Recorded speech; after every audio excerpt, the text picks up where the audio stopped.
and I just have a hard out at 5 of, but I think we can get around to everybody in the room. Today, the president spoke with New York City Mayor Eric Adams to express his heartfelt condolences and offer his support following yesterday's devastating fire at a Bronx apartment building, which took the lives of at least 19 people.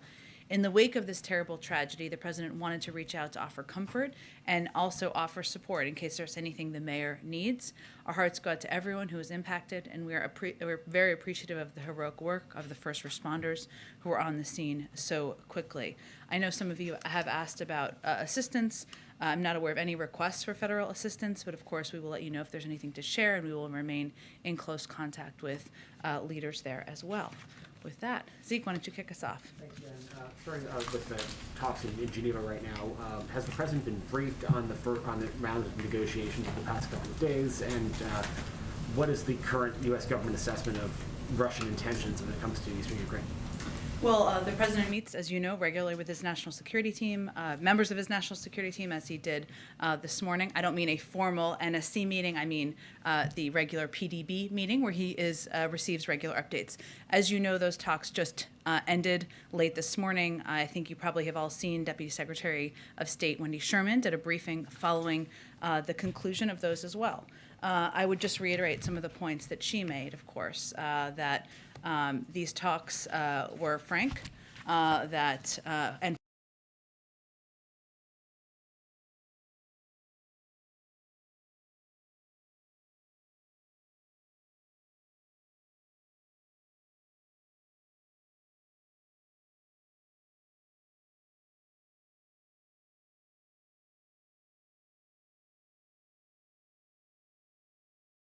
also side, or there's a path of escalation. We are certainly hopeful that the path to diplomacy is the path that they will take. There are, of course, a range of topics discussed during that meeting, including a reiteration of what is at stake should they decide to move forward and invade Ukraine. In terms of an assessment of where they stand, I would really leave that to the Russians to articulate. We can't give an assessment of that from here, and Deputy Secretary Sherman did not as well. What would it look like for the Russians to choose the diplomatic path? Is that just, does that mean they have to withdraw some of their forward deployed forces on the border with Ukraine in order to have that more sustained engagement, or is it just not invading further would keep the diplomatic pathway conversation alive? Well, Zeke, there are 100,000 troops at the border now. Obviously, returning those troops to the barracks, conveying to us their intention of doing that certainly would be easy ways to show de-escalation. As I noted a little bit earlier, we see this as a path, as a set of 3 rounds of conversations that will occur this week. As you've heard many of our national security officials state, but I will reiterate from here, no talks about Europe without Europe, no talks about Ukraine without Ukraine, and that is certainly our mentality. So we are moving forward with the other 2 rounds of talks and discussions here, but absolutely the aggressive action, the bellicose rhetoric came from the Russians, so they have the ability and the power to de-escalate.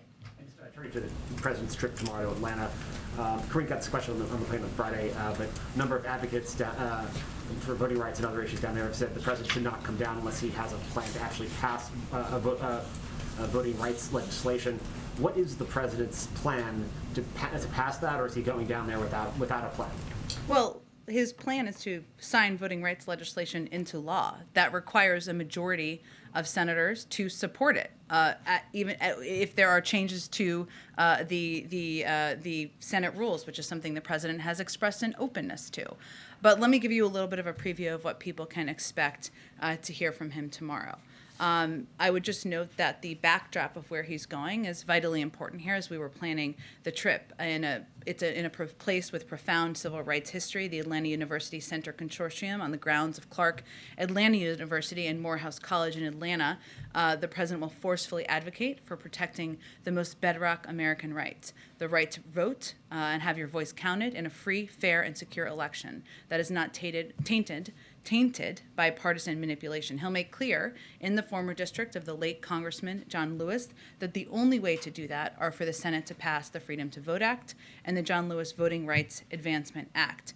He will follow his remarks from last week on the anniversary of January 6th, where he did touch on voting rights and that fundamental importance of protecting that right, when an unprecedented insurrection sought to violently overturn the outcome of what the Trump administration's top election security officials confirmed was the most secure election in history, by saying that he will stand in the breach and keep fighting for the soul of America. And he'll also describe this as one of the rare moments in a country's history when time stops and the essential is immediately ripped away from the trivial, and that we have to ensure January 6th doesn't mark the end of democracy, but the beginning of a renaissance for our democracy, where we stand up for the right to vote and have that vote counted fairly, not undermined by partisans afraid of who you voted for or try to reverse an outcome. I would also note one other piece I think you will hear more from him on tomorrow is he's quite focused on how ensuring the American people understand what is at stake here. Sometimes we all shorthand legislation or shorthand what we're talking about, and protecting the fundamental right to vote means he's going to also talk about what the changes have meant in states like Georgia across the country, what is at stake for voters in Georgia and other states across the country, and why this is so imperative it move forward. And lastly, Senator Schumer set a deadline of a week from now for the Senate to pass this legislation or change Senate rules. The president optimistic that that could happen on that time frame, or does he think that that is maybe too ambitious? Well, he's going to continue to work in lockstep with Leader Schumer on moving this vote forward. But beyond that, we're taking it day by day to press for the vote to happen and to be successful. Go ahead. Just following up on some of those questions. So on Atlanta, will Stacey Abrams be joining the president during any of these remarks? Andre, I know we'll have a list. There will be a number of elected officials joining us, traveling, and also there. I think we're still finalizing that list, and we will venture to get you that as soon as possible. Okay. And then just our favorite topic is the Fed nominations that we were expecting in December. Can you give us any kind of guidance on when we could expect those? We hope to. More specific than soon. I wish I had something more specific to deliver to you today, but I can just continue to reiterate, the president looks forward to announcing those soon. Okay, and then just on the Fed issue, Elizabeth Warren has spoken out about reports that indicate that Governor Clarida made some purchases and sales and is calling for greater transparency. Is this an issue that the president is engaged on? And do you think it's time for a kind of a more serious look at what the rules are that govern the Federal Reserve's actions and of its top officials? Well, we and the president deeply respect the independence of the Federal Reserve, and we're not going to comment on recent developments. But I can say, broadly speaking, the president believes that all government agencies and officials, including the Federal Reserve, including independent agencies, should be held to the highest ethical standards, including the avoidance of any suggestions of conflicts of interest. The Fed is obviously an independent agency, as I've stated a few times. It has its own ethics rules and requirements, including the new rules issued in October to address conflicts, and so we defer to that agency about any specific follow-ups. And just to follow up on the issue, on that issue with the Fed, so I understand it's an independent agency, but if an independent agency if officials at an independent agency are not following the rules to the letter, or if those rules don't seem like they're covering the whole thing, is it time to take a closer look, even beyond what happened in October? Well, again, Andrea, I think the president respects the independence of the Federal Reserve. I just noted that they have their own ethics rules and requirements. They put new rules in place in October. I'd point you to them, but the president's expectation that all government agencies and officials, including independent agencies, are held to a high standard, with high ethical standards, avoiding conflict of interest speaks for itself. One more question on COVID. So we know that the rapid test contracts have gone out, but they've gone to companies that basically procure materials as opposed to companies that are manufacturing the tests. Are you satisfied that there's adequate testing, manufacturing capability in place and going to procure the tests? Well, let me give you a little bit of an update on kind of a couple of timelines, or updates on timelines, I should say, on where things stand. We're working closely with manufacturers and distributors to understand what they can ship and by when, as well as actively working through the timelines for distribution. As you kind of touched on there in your question, there are several components of this. So we want to ensure that there's not only that physical test, but the ability to distribute them, which is what we're working through right now. We expect that the contracts are structured in a way to require that significant amounts are delivered on an aggressive timeline, the first of which should be arriving early next week. We expect to have all contracts awarded over the next 2 weeks, and then Americans will begin being able to order these tests online later this month. We also expect to have details on the website as well as a hotline later this week. So these are all components that we're working through and working to expedite as quickly as possible. On the hospitalizations, which are now at a record level, is there anything that the federal government can do to augment the capacity of hospitals, which are now having to cancel selective surgeries, I think in something like more than half of U.S. states?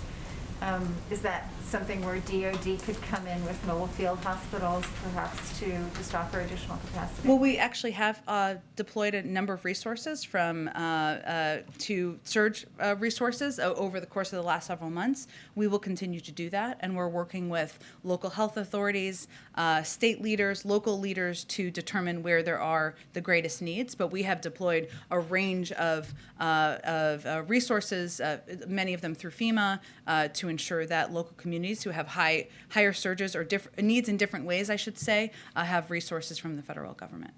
Go ahead. On the kind of nascent bipartisan talks related to kind of a more scaled-back, targeted approach on the Electoral Count Act, your colleague, Mr. Bates, was quite definitive that wasn't really an option the White House was pursuing right now. It certainly was no substitute, I think, to use his words. As part of the reason for being so definitive on that is that you don't want an off-ramp for two Democratic senators in particular to point to instead of considering a rules change to the Senate. I've always known my colleague, Mr. Bates, to be definitive. I don't know if you all experienced that as well. But I think what our position is from here and what the position of many advocates for voting rights and many Democrats on the Hill is that it is not a substitute. And we should not treat it like a substitute because the two bills that the president will talk about tomorrow have essential components of them that will protect people's fundamental rights, expand access, ensure that people know that when they vote it will count and not be overturned. And we want to be very clear with the public that it is not a replacement or a substitute. Senate Minority Leader Mitch McConnell has declared war on this effort over the course of the last several weeks on the Senate floor. His office put out a lengthy memo last night that said, in part, Democrats will try to use, quote, fake hysteria to break the Senate and silence millions of Americans' voices so they can take over elections. The president's been a little sharper towards Republicans. Do you have a response to that memo and Leader McConnell? It is pretty ironic. If making it more difficult to vote is not silencing the voices of people, words that Senator McConnell used, I don't know what is. I also think it's important to note here, if you look back at Leader McConnell's record from the past, he has a pretty strong record of supporting voting rights. And what has changed? That's a question for him, less for us. But I will give you a few examples. 2004, Leader McConnell. I cannot think of any reason why anyone on either side of the aisle would oppose the protection of the franchise of all Americans. 2006, the Voting Rights Act of 1965 represents one of this country's greatest steps forward. Obviously, I rise today in support of its reauthorization. Again, 2006, he wrote in his memoir that he was overwhelmed to witness such a moment in history when the Voting Rights Act passed in 1965. So I use those examples to remind people that this should not be a partisan issue, protecting people's fundamental voting rights, that people should be protecting them and standing up for Americans of all political stripes. That is what we are working to do. And what we're talking about here is fighting against the big lie that was perpetuated after January 6th, around January 6th, I should say, by far too many Republicans in Congress. And it has resulted in states across the country putting in place more laws that are making it more difficult to people to exercise their rights. We don't think that is right. We don't think that is a political issue. It is a fundamental right in this country, and it should be. One more, just on Build Back Better, because I have to ask about that at the press briefing. Look, I understand you guys can walk and chew gum at the same time, but in talking to Democrats in both chambers, some over here as well, there's just not a lot of sense that the conversations you guys have said are ongoing right now are going at a pretty significant clip or are substantive at this point. So where are you guys, and what are the next steps here? Well, our conversations are continuing behind the scenes at a staff level. And I can assure you that, and assure the American people, that the president is going to continue to press to get Build Back Better done, to ensure that we are lowering costs for Americans across the country. Most importantly, to ensure we are lowering costs for Americans across the country on child care, on elder care, on health care, addressing the climate crisis. We know that we need 50 votes in order to get that legislation done, and we need to figure out what that looks like to get that legislation done. But those conversations are happening behind the scenes, and the president remains absolutely committed to lowering costs for the American people. Go ahead, Kelly.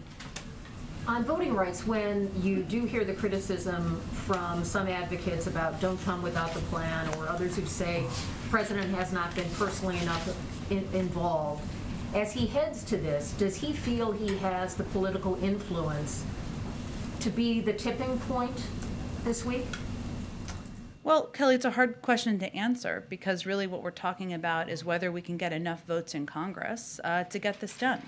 And that's why I think it's important to note that the president will talk about this as a fundamental right for all Americans, something that there has been a history of supporting from both sides of the aisle, something that the public should expect and demand from their elected officials to support. I think we would dispute the notion that the president hasn't been active or vocal. He's given a range of speeches. He's advocated for voting rights to pass. He said it is a fundamental priority for his presidency, and he has agreed with his vice president that she would lead this effort.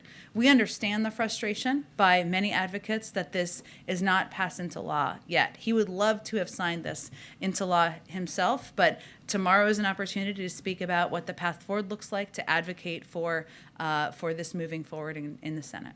Can you speak to the role of the vice president tomorrow and what she will be talking about and how that relates to the president's message?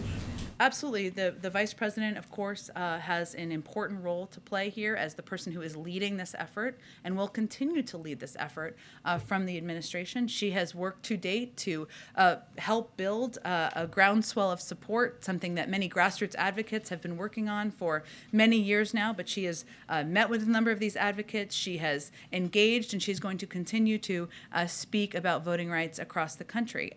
In terms of the preview of her remarks, we're not quite there yet.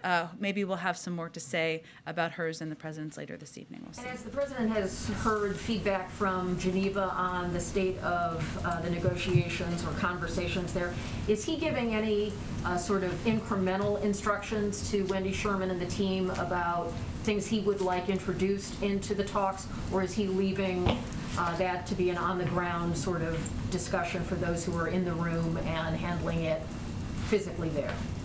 Well, he is in regular touch with members of his national security team, and they are in touch with team members on the ground. So I would say we are looking again at this week as a set of conversations, and we will see and be able to assess where things stand better at the end of that. I will note a couple of things that as you're looking at this. We are preparing ourselves for the possibility and likelihood, no one should be surprised, I should say, if Russia spreads disinformation about commitments that have not been made, or if it goes even further and instigates something as a pretext for further destabilizing activity. And so we would continue to urge everyone not to fall for any attempts to push disinformation out there. But for the president, the most important thing to convey, and that he's conveying to his team, is that no talks about Europe without Europe, no talks about Ukraine without Ukraine. We had these discussions with the Russians today. There are important conversations that will be happening on the 12th in Brussels and the 13th in Vienna. And this is just one part of a three-set series of discussions happening this week. Go ahead. Oh, sorry, Peter, I'll come back to you. I'm sorry. Go ahead. Thank you very much. Can I ask you for the latest on the Chicago schools closure dispute? The governor announced over the weekend the availability of tests. He previously sought the administration's help in procuring tests. Can you say whether the 350,000 they procured involved federal involvement at all, and whether those talks are ongoing? And broadly, do you have any message to both the Chicago Teachers Union and the Mayor of Chicago on what you hope to see there in the coming days? This, of course, is the 4th day in a row without any school Well, learning. I would say first that we are in regular touch with the governor and his team and the mayor as well, so we can continue to convey, have those conversations behind the scenes. We have been very clear, publicly and privately, that we want to see schools open. That the president fought for additional assistance in the American Rescue Plan, $130 billion, including $5 billion that went to Illinois, $10 billion that went to testing across the country, to ensure we were prepared and had resources needed to address whatever may come up in the pandemic. But we are having these conversations. We are in regular touch with them, both the mayor and the governor, and we'll continue to see how we can assist from here. Given the mayor is a prominent member of the president's party, has he spoken to her directly? I mean, does he feel the need to intervene here? It seems like a sort of an exceptional case in Chicago when so many other cities are reopening that is bucking a trend in some ways. Well, I'm not going to obviously speak for the mayor, but I think the mayor has also conveyed what her view is here as well. The president's view is that schools should be open across the country, and more than 95% are across the country. That the mental health impact on kids of not having schools open is very harsh and hard, and he does not want to see schools closed across the country. So that there is no secret about that. That continues to be what he states. That's why he fought for funding, and we will continue to be in touch with local leaders in Chicago to work to get their schools open. Jake Sullivan had a statement over the weekend with regards to Iran and sanctions that alluded to threats against American officials. Should we interpret from that the U.S.'s intelligence that there have been threats in particular against Trump officials who were involved in the Soleimani strike? Well, I'm not going to get into intelligence here from the podium, but we've certainly seen concerning public rhetoric from Iranian officials about individuals from previous administrations, even before sanctions from this weekend. And that's unacceptable. As the National Security Advisor, Jake Sullivan, said in his statement over the weekend that you just referenced, as Americans, we have our disagreements on politics, on Iran policy, and other issues, of course, but we are united in our resolve against threats and provocations. We're united in the defense of our people, and we're going to protect and defend our own people, but I'm not going to get into more specifics. Obviously, they announced the sanctioning of more than 50 individuals and have made public comments in addition that are certainly available to anyone. Oh, go ahead. Sorry. Go on, you're fine. We're good. Speaker Pelosi opened the door to maybe some sort of virus aid measure coming through. Do you have any new update on whether the White House is involved in any talks towards that? For instance, restaurants, of course, has had some traction in the Senate about a potential top-up of that fund. Well, we certainly agree with Speaker Pelosi on a lot of things, but on the fact that, on what she said this weekend, which is that we're not going to let a lack of resources get in the way of fighting the pandemic. We have been in constant conversation with leaders and with the Hill and members about what may be needed, whether that's more to address COVID or small businesses and help keep them afloat. I don't have anything specific at this point in time, but we're going to continue to assess what the needs are and stay in close touch with them about that. Go ahead. Thank you, Jen. I was home all last week, isolating. Welcome back. Thank you. I was isolating with COVID after a positive test, like a lot of people watching, and a lot of time in front of the TV. I heard the president say... Did you watch Fox the whole time, or other things? I have exhausted the full catalog of Guy Fieri content. Oh, okay. And obviously a lot of Fox. But I heard the president say, Google COVID test near me. So, somebody isolating with COVID, I did that, and the appointments everywhere were completely jammed. So why is it that you guys were so unprepared for the need for testing after the holidays?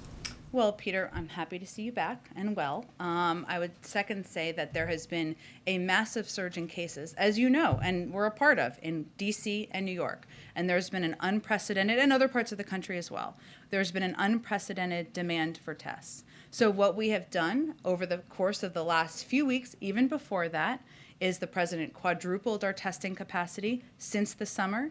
We opened 20,000 sites across the country, and we have also opened additional federal sites, including one in D.C. only recently. He's also provided, we've also in the process of sending 50 million tests out to community health centers and rural health centers, and now we're in the process of finalizing contracts for 500 million tests. But, well, what can I make one more point, and then you can go next? I would just note where we have come from. If you look to a year ago, there were no tests, or maybe one, depending on the timeline, that was available on the market. Now we have 9. If you look to about a year ago, there was about 900,000 or maybe slightly higher tests that were being issued every day. Now we're about 10 or 11 million. 300 million tests are done in this country every month. So there's enormous progress being made, but we needed to make sure the market was growing. That's what we've been working on, and increase our access to supply, and that's what we've been doing. The tests you're talking about, though, require people to go somewhere and either make an appointment or wait in line. The CDC's guidance is if you think you have COVID, you're supposed to stay home. You guys said you were going to mail free tests to people that need them. The president's there on television talking about a winter of severe illness and death. While he's saying that publicly, why weren't you guys doing more to prepare for the winter? Well, Peter, everyone decides where they're going to go get a test, and we make a range of options available. You can also purchase tests online. Later today, we'll have more details on how 150 million Americans who have health insurance can get reimbursed for tests. So we'll have more details on that later. The 500 million tests I noted, and I give you a little bit of an update on the timeline. We'll have more on the website later this week. So our steps and our process from the beginning has been expanding access to free tests to make it easy and more accessible for Americans, and we're continuing to build on what we've done to date. But the president talked about a winter of severe illness and death. At the rate you guys are going, these tests are not going to be available until spring. So will you admit that these free tests you guys promised are not going to be ready until after the Omicron surge? I think I gave an update earlier that we'll start to have tests out the door in the coming weeks, very soon. And Okay. again, that's not the only place people can get tests. There are a range of ways people can get tests online. Again, you'll know more about how you can be reimbursed for those tests from here. Go to different sites. There are federal sites opening up all around the country. And we understand that you guys plan to rely on the Postal Service to send out these free tests whenever they're ready. But the Postal Service says they're going to have a staffing shortage because of your vaccine mandate. So would you pull back on the vaccine mandate if it meant getting people these free tests sooner? The Postal Service also delivered 98, 99% of packages on time in advance of Christmas. And their leaders have also said they're eager to take on this challenge. So we welcome that, and we're looking forward to working with them to get these tests out to the public. And I understand that the science says that vaccines prevent death. But I'm triple vaxxed, still got COVID. You're triple vaxxed, still got COVID. Why is the president still referring to this as a pandemic of the unvaccinated? Well, I think, Peter, there's a significant difference between, and you just experienced this, and not to expose your public health experience, but I can speak to mine as well. I had been triple vaxxed. I had minor symptoms. There is a huge difference between that and being unvaccinated. You are 17 times more likely to go to the hospital if you're not vaccinated, 20 times more likely to die. And those are significant, serious statistics. So yes, the impact for people who are unvaccinated is far more dire than those who are vaccinated. Will the president update his language at some time to be more reflective of the fact that people who are triple vaccinated are catching and spreading COVID?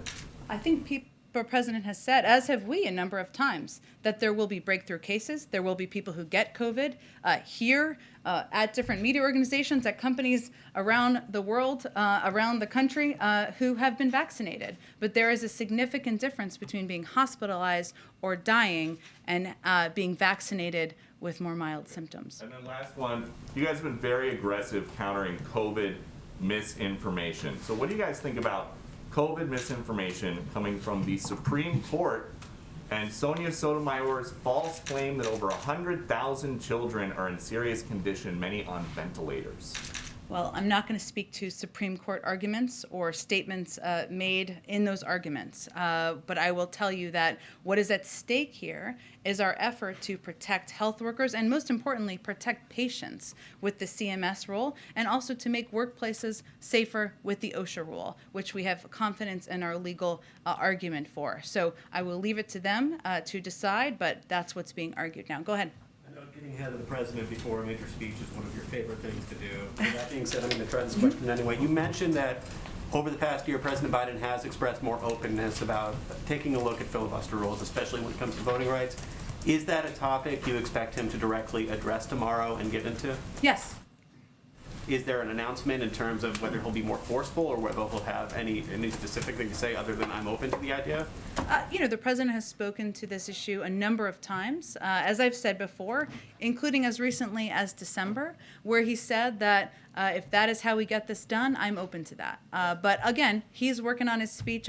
You'll have to tune in tomorrow and see what he has to say. Has he had any specific conversations with senators about this legislation, about a rules change in the past couple of weeks? We're in regular touch at a range of levels with senators. I'm not going to detail those further. And then last question, any response to a recent statement from Senator Sinema's office indicating she would not be in favor of changing the rules in dealing with these two pieces of legislation? Look, I think that everyone is going to have to take a hard look at where they want to be at this moment in history as we're looking at efforts across the country to prevent people from being able to exercise their fundamental rights. Go ahead. Jen, in previewing the president's speech earlier today, you said that he will forcefully advocate for the voting rights. Last week's speech on January 6th, the president's speech then was viewed as pointed and forceful.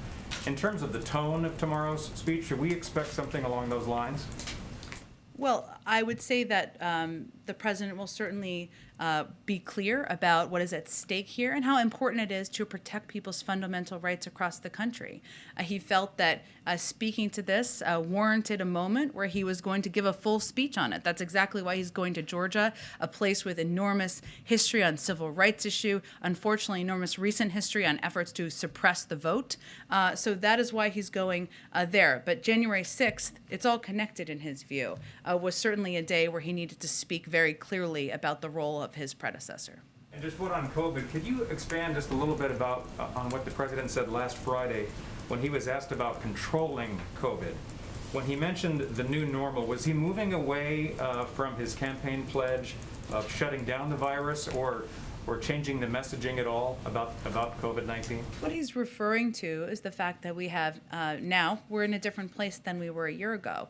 More than 200 million Americans are vaccinated. More than 71% are fully vaccinated. More than 80% or a little higher than that have had a first dose. We have a range of tools at our disposal, including antivirals and other treatments. So we're going to continue to expand that, but we are in a different place than we were a year ago. Go ahead. Does the president feel that forceful speech that he gave last week, does that raise the bar for getting something done? I mean, he's been talking about this for months. He had a speech in July in Philadelphia. Nothing's happened. Has he basically raised expectations here? About giving good speeches or about the voting reform?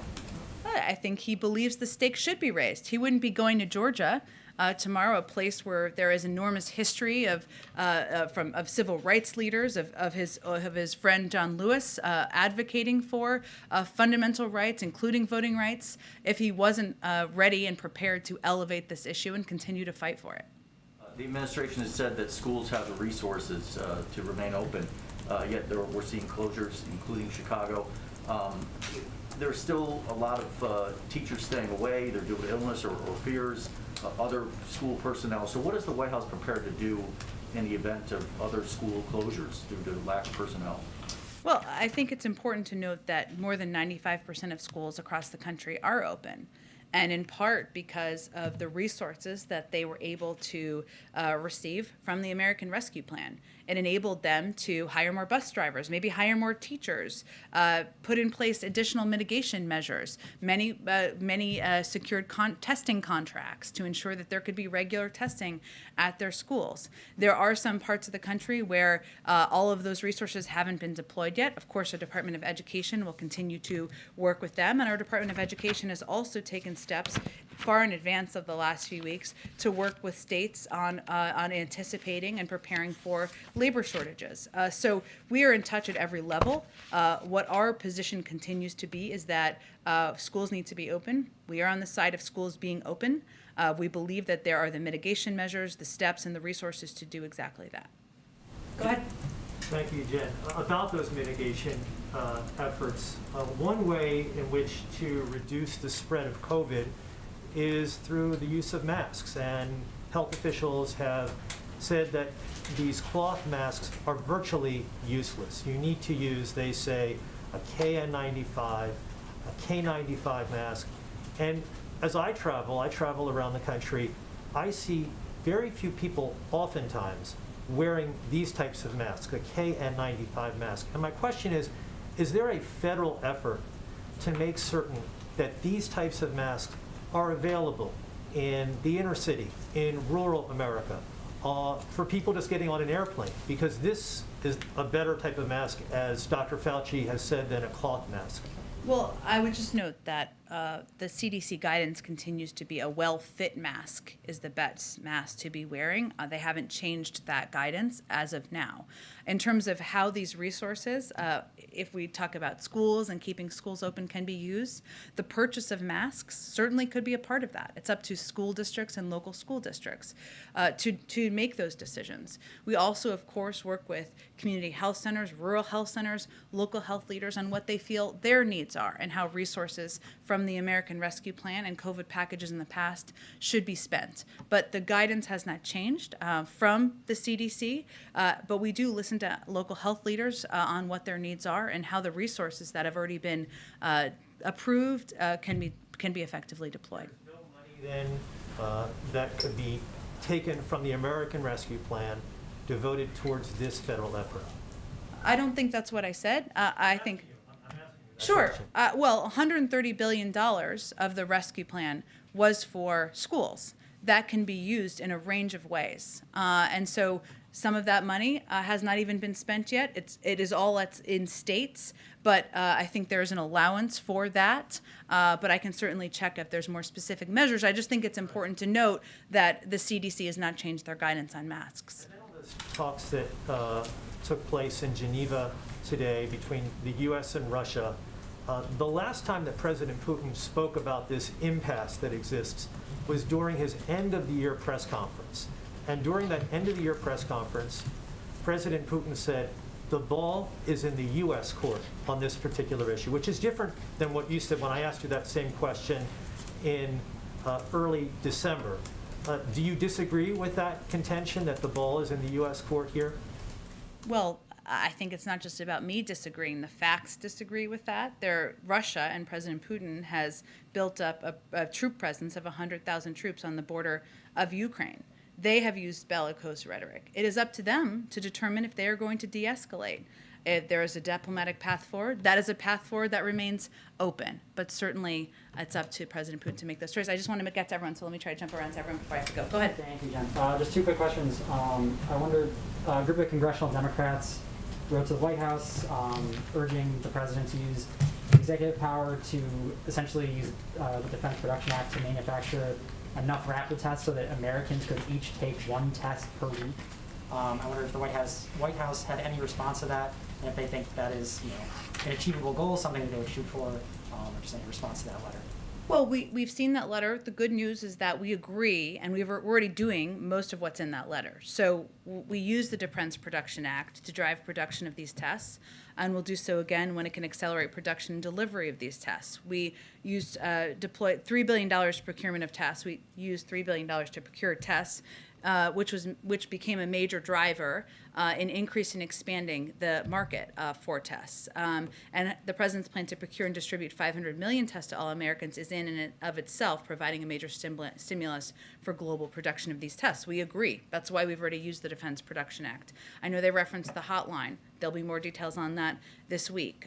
Our objective here is to expand access to free public testing, as is referenced there. We're already in the process of sending 50 million rapid antigen tests directly to federally qualified health centers. I know they referenced that, and to rural health clinics. And we're publishing guidance, as I noted. We'll have more details later today on that. So the good news is that we agree with a lot of what they're saying, and we have already taken steps to put in place a number of measures.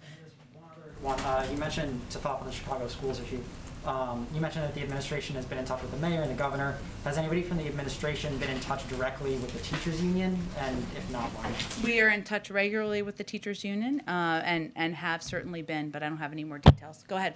Thank you. A couple quick questions here. I know you don't want to weigh in on ongoing litigation before the Supreme Court, but not long ago in this room, the Surgeon General told us that COVID misinformation was a public health threat.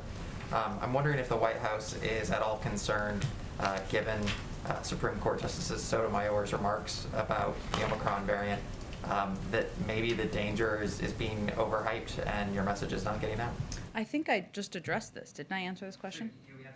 Are you worried that there's misinformation that is being spread so much so that even a sitting Supreme Court justice has an inaccurate picture of things? Again, I'm just not going to weigh in on a specific legal argument made in the court. And then I know you've been asked several times about Chicago. You've said it here. You've said it before. The president clearly wants schools to be open. There's been money that's been allocated.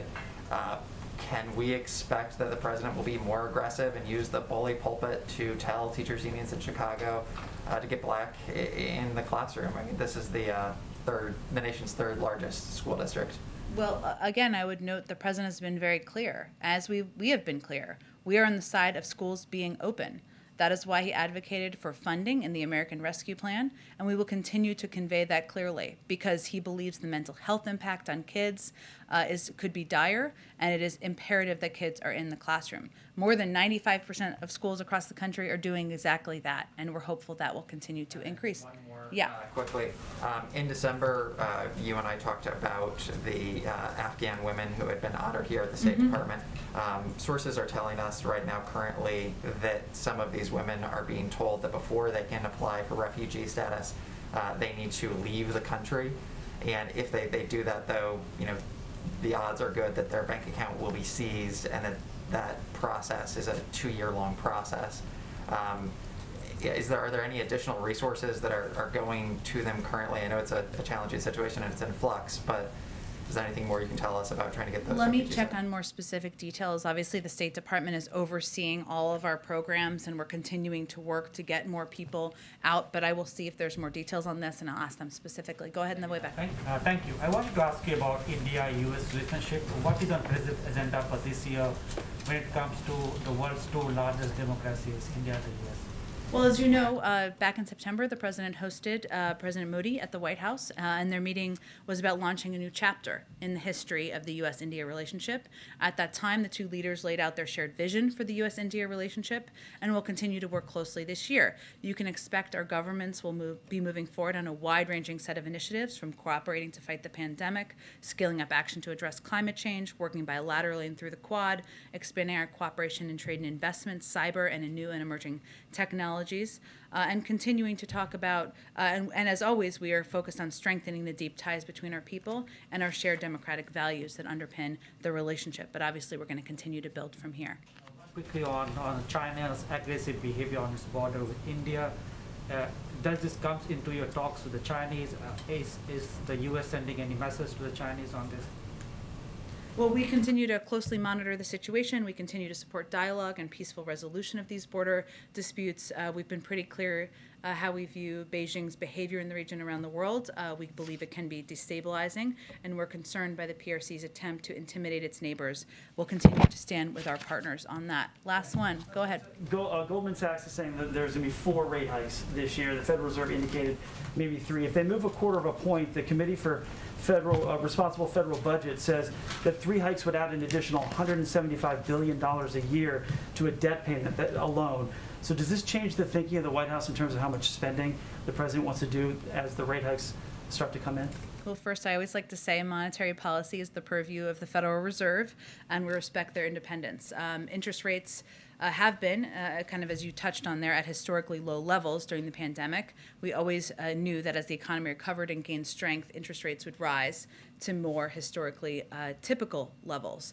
The president is committed, as you talk about spending, to fiscal responsibility and ensuring that our long-term investments are fully paid for. That's why he has proposed a range of ways to pay for his Build Back Better agenda, and why it's fully paid for, and would still lower the cost for Americans on prescription drugs, childcare, and many other issues. But he is somebody who is mindful about being fiscally responsible and is focused on that as he looks to his agenda moving forward. Go ahead. Climate change. So the president talks about the transition away from gas cars, recently announcing the mileage standards going up 40 miles per gallon over in the next 5 years. He's pushed for electric cars. The Beast gets an estimated 6 miles to the gallon. The president's been in office a year. Is there any plans to make his car electric? I'm happy to check on that. I mean, part of what we've talked about is making sure that the fleet owned by the United States government, which is very large beyond the beast. The beast is just one member. Is that we work toward making sure we're leading with our focus on energy independence as well. But I am happy to check on his car, otherwise known as the beast. Thank you, everyone, very much. Yeah. You talked about the importance of students being back in the schools and the mental health issues. But this administration has made a really strong commitment to labor unions in general. So how can you disregard the concerns of teacher unions who say that classrooms aren't safe, or who are concerned that classrooms aren't safe? I don't think, Andrea, that's an accurate characterization. We've prioritized teachers getting vaccinated first. The president fought for an enormous amount of funding to ensure that schools and classrooms and teachers could take steps that could put in place mitigation measures to make sure students, teachers, and members of school communities are safe. And I think what I'm echoing is what a number of people in the public health community have conveyed, that those measures can make sure that schools are safe, can ensure people attending school are safe. No parents want to send their kids to school in an unsafe environment either. But we are in a very different place than we were earlier this year, and it's important for people to be mindful of the